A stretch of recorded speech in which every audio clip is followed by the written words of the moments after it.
can start with yourself. Thank you very much. Sorry. I say just on Evan, I know you're maybe concerned as to whether he might feature tomorrow, but if he was to score another game, he'd be the youngest scorer in Ireland's history. Right.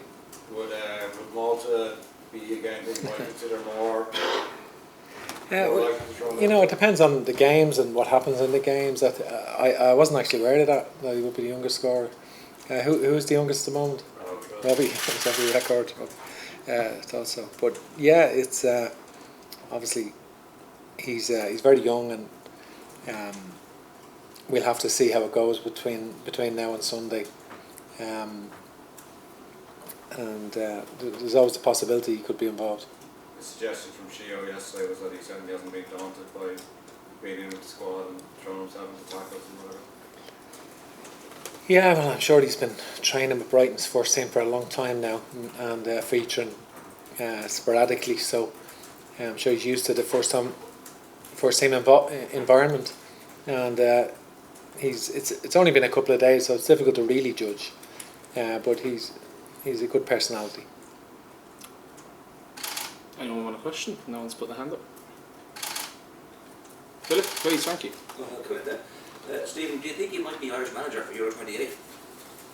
I'm not looking that far forward, Philip. I'm just not looking any further than the European Championships and for this campaign, and to do my utmost to get the team to perform to the best of their ability and to try and qualify. And I'm not at the moment.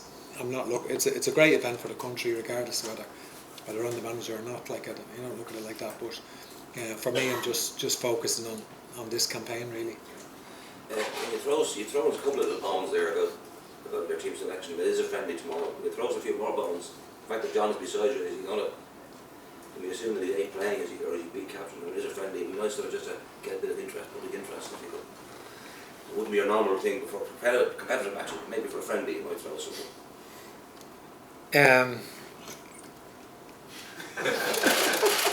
Playing behind the front two, John, tomorrow. I think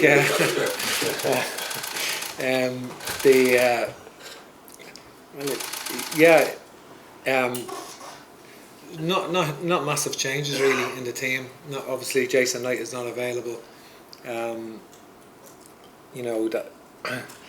That's been he hasn't been available, so I don't say wholesale changes really, and obviously there will be changes between now and Sunday. But listen, we're very privileged that such a massive crowd is going again to the Aviva Stadium. It's really, really brilliant to I'm not sure what the final figures will be or are, but it's not far away from being full, and it's really, really exceptional from the Irish support, and we look forward to trying to do that justice, trying to do that support justice with a good performance. And I think that all the games in Aviva recently have been good games, and we want to do well tomorrow. Dan McDonald, please. John, can I just say, as players, like you're very busy at club level, but you welcome the chance to get another game in, a little win to win ahead of March. I'm just saying that the last game was against Armenia. It was a win, but there was that sort of shaky spell in the second half that just to almost get out of the system, get another game in before next March. Listen, every time you're called up to play for Ireland, it's a special feeling. I think the whole group feels that personally. There's great camaraderie. Everybody gets on really well. And everybody loves coming away to meet up with the squad. We really enjoy the training. We enjoy what we're trying to do on the pitch, and we love playing for this country. So I think anytime I'm called up, and I'm sure I'm speaking for everybody in the squad. Every time we're called up, we're really honoured and really proud, and we just can't wait to meet up and hopefully get in the pitch and represent our country. How do you feel about the prospect of France and Holland coming here next year? I mean, what's the initial reaction to the group? People are not too chuffed about it, but from the players' perspective, what's your knowledge of that type of group?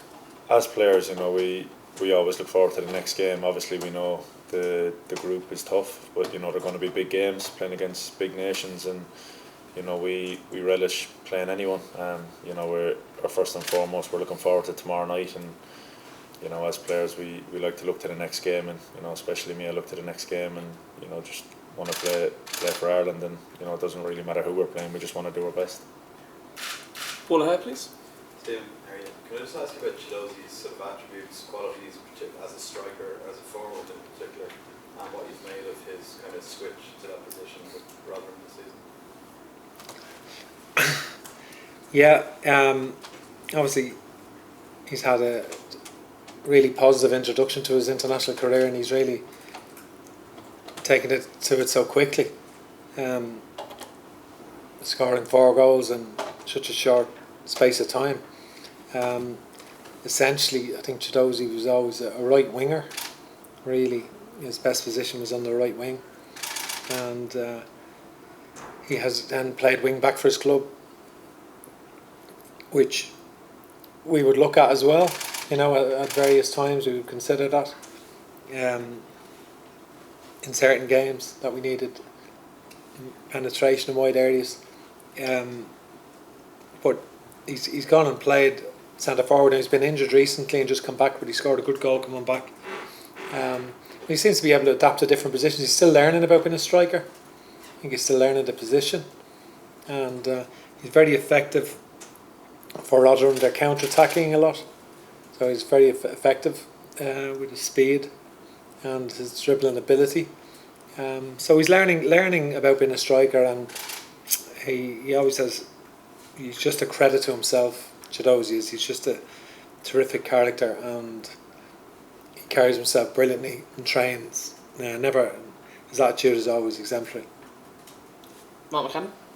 John, I know Stephen Jones got playing behind the front too, but you've been prolific for Ireland in recent games. What do you put that down to? You do a lot of work in training on set pieces? Yeah, we work a lot on set pieces, and you know, obviously when as a centre back, your best chance of probably scoring is when you go up for a corner, so you can't take it lightly. You know, you have to go up there believing you can score. The delivery has to be good as well. You know, and our movement has to be good in the box. So you know, we want to be a threat from set pieces, and we work on it in the training ground. And you know, when it comes off in a game, either me or you know someone else scoring from a set piece, you know, that's what we want to do. Just one more for me. You must be going into this in full confidence now, given how Sheffield United are doing so far this season. Yeah, you know, played a lot of games. We're doing well in the league, so it's good to be coming in, you know, to camp on the back of a good run. But you know, whenever we come in, there's a different task at hand, and you know, as an Irishman, I love coming in. You know, being able to train with the lads and you know represent our country is, you know, it's the pinnacle really. John Fallon. Yeah, Stephen, just on Chidozie there to continue with the team, like he was sort of had established himself in the team up to March, and then Michael came in June and made a big impact. There's a possibility tomorrow with Troy out that they could play together up front. Yeah, it's obviously a dilemma. It's the characteristics that players that complement each other is important as well, and definitely they can play together at certain times. But also Callum Robinson has been doing well as well, and so it's you know big decisions. Obviously, Callum Robinson has been had a brilliant spell before June as well.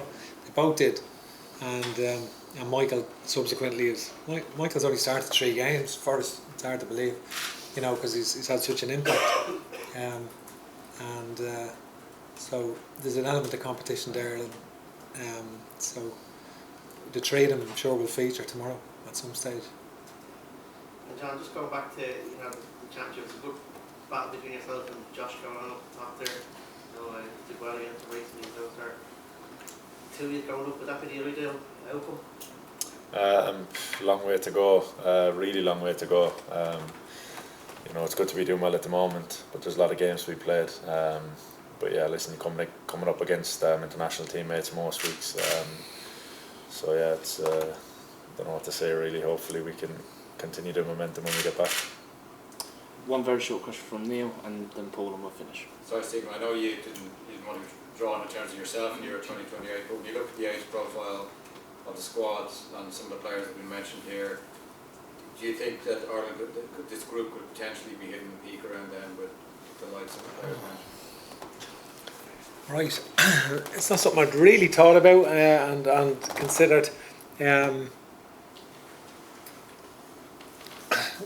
I suppose with the A's profile, I see I see the point, of course, but it's not something I can really focus on Euro 28. I think it's going to be a great occasion for the country. A lot of players' careers can change so rapidly in that space of time, so difficult to predict to say this player will be exceptional in Euro 28. It's so far away, so it's not something I can really focus on. But I do, and there is a good production line of talent, and it's credit to all the international managers, underage managers who do terrific work, and the grassroots clubs who provide them, because we're a small country, but they're providing some really good players in recent years up to the ranks, and that's been a credit to all the coaching done at an underage level. And we've seen it with obviously the emergence of so many players in the first team now. We wanted to even really improve again, want the team to improve again and push on. And of course in 28, I'm sure to be, you spoke about Evan Ferguson coming in for the first time, so obviously he'll be a different player in that time. And finally, Paul. Stephen, just what sort of conversations did you have to have with Jamie McGrath, over the year that he was out of the squad? I know he hadn't been playing, and what can he bring to the group now that he's back? Yeah. For whatever reason, he never got played that weekend. I can't. Obviously, I see them play, and he'd certainly be an asset to that team, without a doubt. Do you know what I mean? And